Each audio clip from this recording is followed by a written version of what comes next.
이 시간에는 대한민국, 특히 한반도 안에 있는 우리 대한민국의 국가 이익을 위해서 우리는 한미동맹을 굳건하게 이제 해야만 합니다.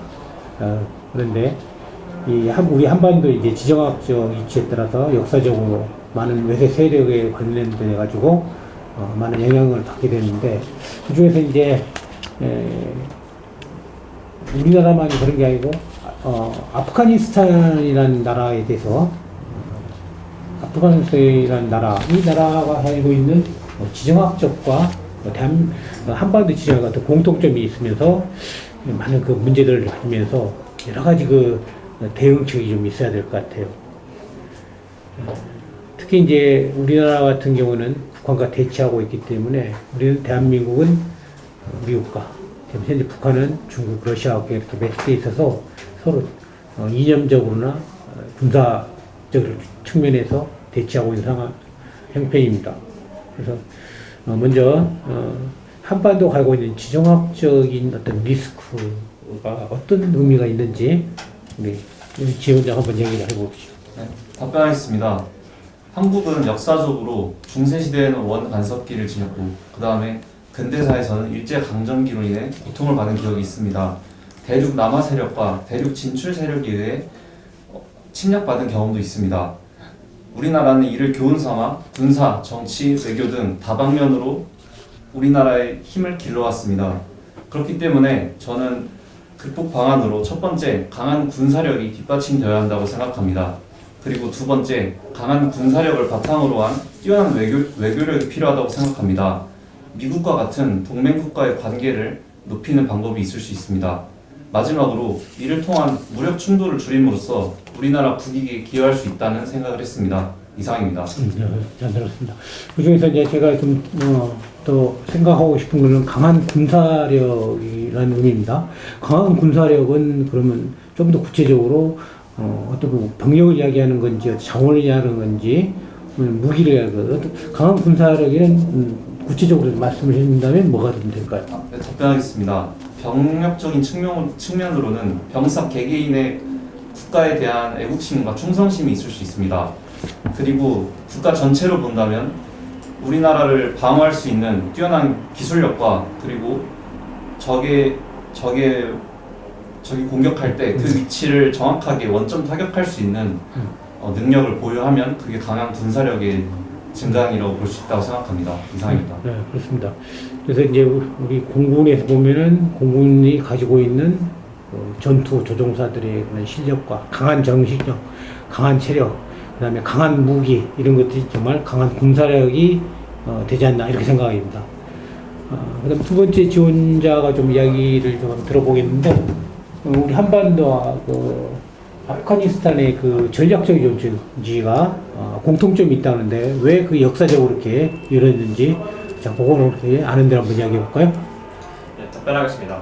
과거 아프가니스탄은 우리나라와 같이 미국과 소련에 의해 남북으로 나뉘었었습니다. 이때 아프가니스탄은 미국에 의해 전쟁의 요충지로 사용되었습니다. 하지만 소련군이 철수한 이후 미군에게도 아프가니스탄이 전략적으로 가치가 없어지자 미군도 같이 철수하게 되었습니다.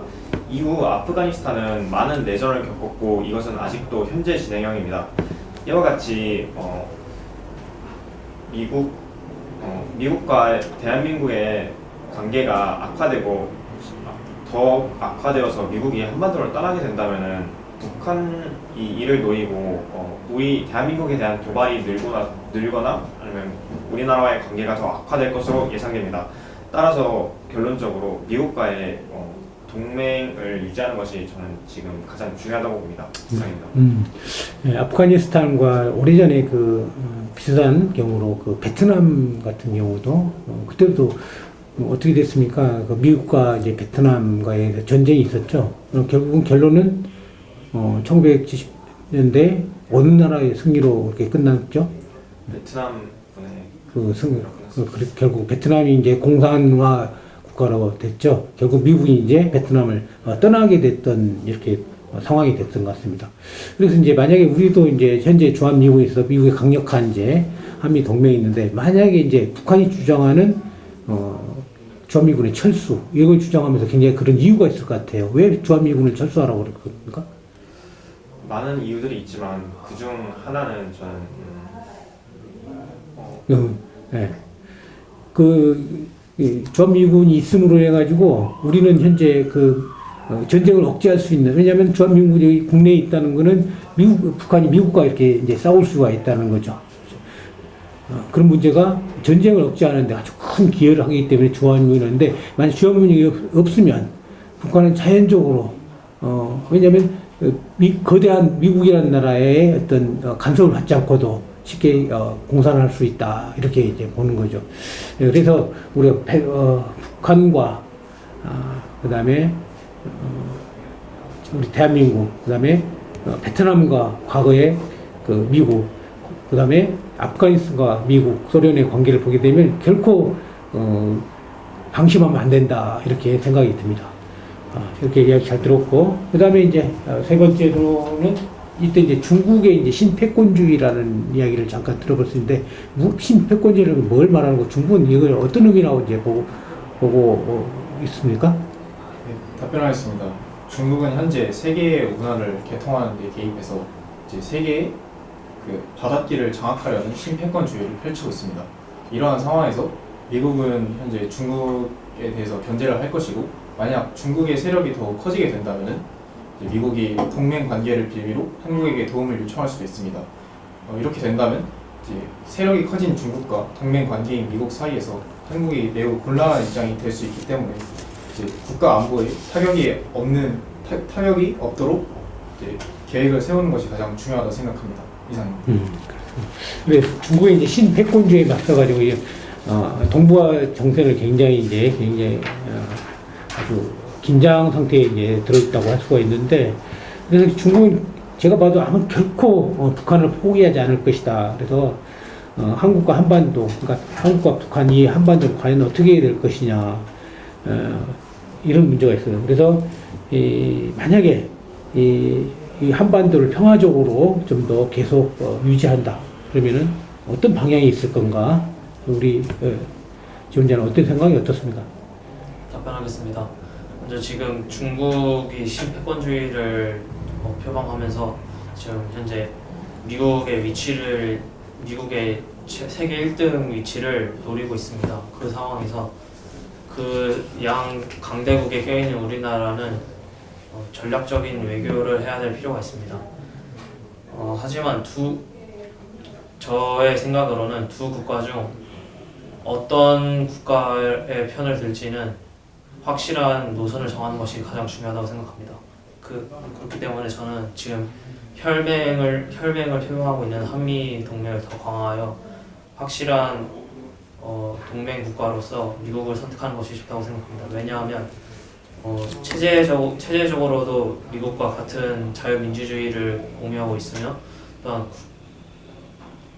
중국은 공산주의를 표방하면서 가장 최근에 우리나라에 있었던 6.25 전쟁에도 우리나라와 적대적인 국가로 이 전쟁에 참여한 적이 있었습니다. 이 점을 미루어 봤을 때 우리나라는 안보적인 측면으로는 무조건 미국과의 동맹을 강화하면서 하지만 경제적인 부분은 중국과만은 관련이 있으므로 경제적인 부분만은 중국과의 교류를 하는 것이 중요하다고 생각합니다. 이상. 그렇죠. 아주 치밀한 외교 전략이 이제 필요하답니다.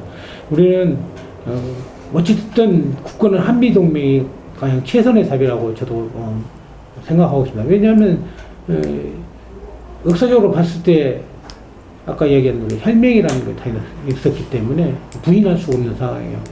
그래서 강력한 한미 동맹이 아주 가장 큰 답이라고 생각하고, 나머지 부분은 많은 의사소통들이 있어야 될 또 부분이라고 생각합니다.